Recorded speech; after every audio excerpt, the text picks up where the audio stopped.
Oh, the nuts!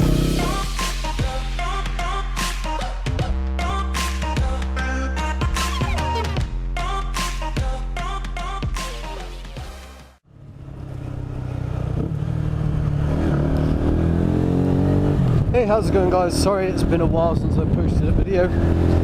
Thank you so much for everybody who's subscribed recently. I've been really busy with work. For those of you guys who don't know, I work a 40-hour week. I do get tied up a lot on the weekends doing some work as well, and I also do some other bits and pieces, so it's pretty difficult to find some time to make a video, and I do apologise for that. But anyway, here's another video for you. I thought I'd give you an update on my CBR. I don't know if you can see, but I've actually done 800 miles on this thing now, so I am past the break-in period. This is the first time I've ridden in quite a few weeks, so I'm just going to get out on the bike for a little bit. As you can see, it's not exactly ideal weather, it's pretty grim, and the bike's also cold. I've literally just left my house, so I'm going to warm the tyres up, spend this time talking about the bike. So as you might be able to see from the reflections in the mirror, I'm not wearing the usual red jacket that I wear. I'm just wearing something a little bit thinner, and it's nice, you know.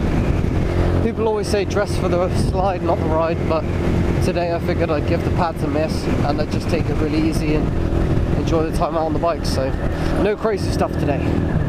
Well, we'll see.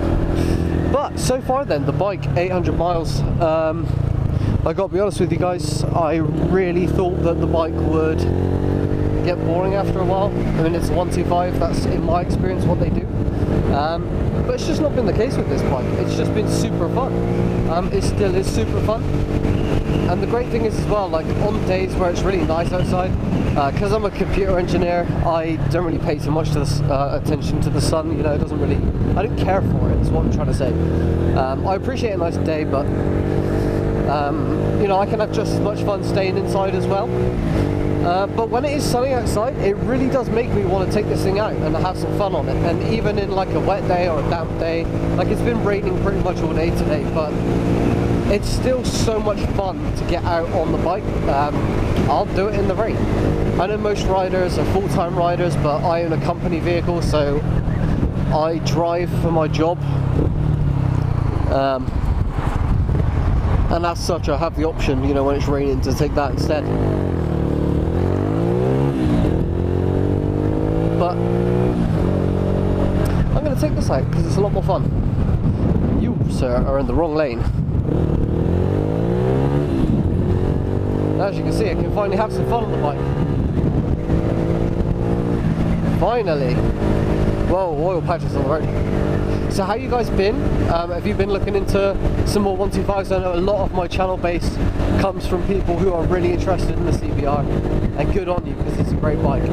So have you been looking at any of the 125s? I know there are some superb 125s at the moment. You know, you got the KTM Duke, you've got the Aprilia, is it the RS4 something? It's basically a 4-stroke RS 125, which looks really interesting actually. Obviously you've got the Yamaha 125, which is still looking fantastic in 2016. There's loads. So I'm just wondering what you guys are sort of looking into at the moment. Maybe I can give you some help. I spend a lot of time up at Fowler's looking at other motorcycles. Even though I won't be sticking with the 125, after this one I'll definitely be trading up. I'm just in two minds at the moment about what to do with my license, because I could take the A2 test or I could take the direct access. But the direct access I've got to wait until December, and as you know, well, that's wet. Whoa, I felt that slide as well. As you know, it's what is it, May? Just about May. So I still got a long time to wait until I can do the direct access, but the CBR is so much fun. I'm not really too fussed about switching and getting a bigger bike just yet anyway. I'm having a real blast on this bike, so it's fine. And it's not, it's a 125, you know, it's not really that fast, but it's not really that slow either. I mean, it will get, like, after its braking period, it will reach 70 miles an hour relatively easily. It's not too big of an issue, and I mean, as long as you can reach 70 miles an hour relatively easily, and you can't go on the motorway anyway, it's not that bad. I mean, the 250s and the 300s are going to be a lot more fun because, you know, they can do it in about 4 seconds, whereas this takes a lot longer than 4 seconds to reach 70 miles an hour. But if you just want to get out on a bike and have fun, these things are amazing. and I keep saying that every video, I'm gonna have to throw in some stuff I don't like about this bike. Okay, let me try and think of some things that I don't like. Yeah, okay, I can't really think of any. Obviously it's power.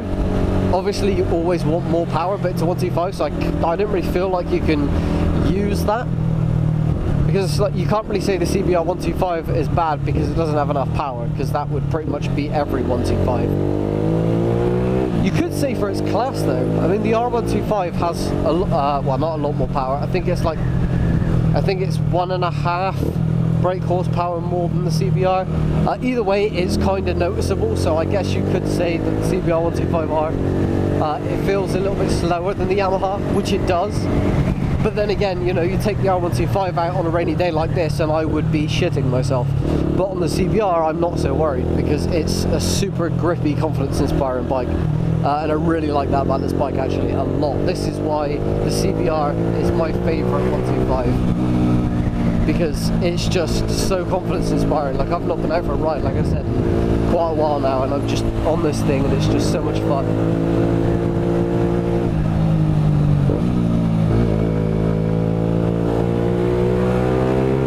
That, and you can do this, which you can't do in a car.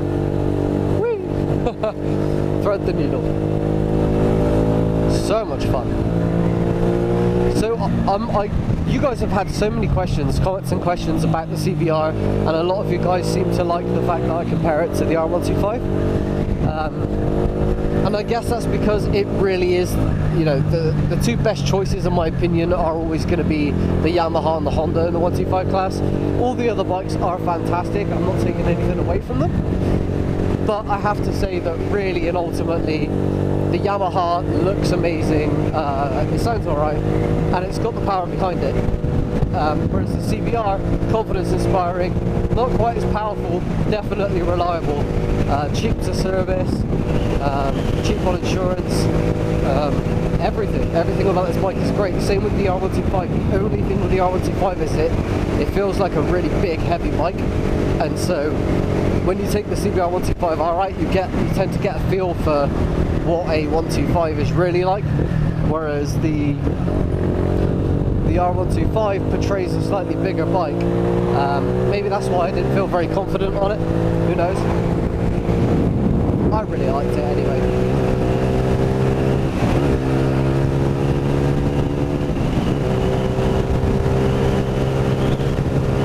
Good fun.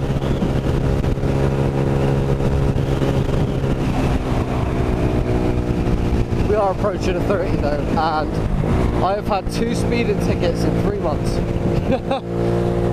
I shouldn't laugh, that's not good. One was in a van though, to be fair, and the other one was on my bike, which I got through the post like a couple of days ago. Can you believe it? 35 and a 30.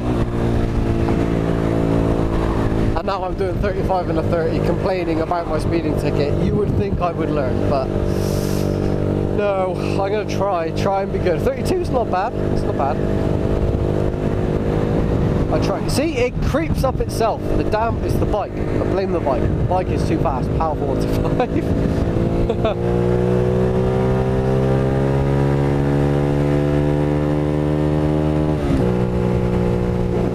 Got the back wheel slip then. This is just great fun to just get out and ride. So, how many of my viewers, just out of interest, are into 125s, or how many of my viewers ride 125s? Let me know. I feel like it's going to be a good portion of you, or a good portion of you maybe want to ride and don't yet, and you're looking at a 125, with it, you know, being the maximum displacement you can pick up if you're on a learner's license, like a 125, like a CVT. And are just looking for some information on the bikes. But if you guys are looking for more information on these bikes, I can ramble on all day about this, that and the other, but if you let me know specifically, you know, if you have any questions about the R125 or the CBR 125R, I'll happily answer them. Having owned both bikes, I feel like I'm in a good position to do so. I've owned the R125 a little bit longer than I've owned the CBR. I've only owned the CBR for about 8 months now, maybe less. And the R125 I had for 2 years, so I feel like I'm in a better position to comment on that bike than I am this one. But, you know, I'm happy to do so on both. Let's make a right here and turn around because I don't really want to go into a city centre right now. There's a blood bike. That one. Seems like a cool guy. Oh, the nuts!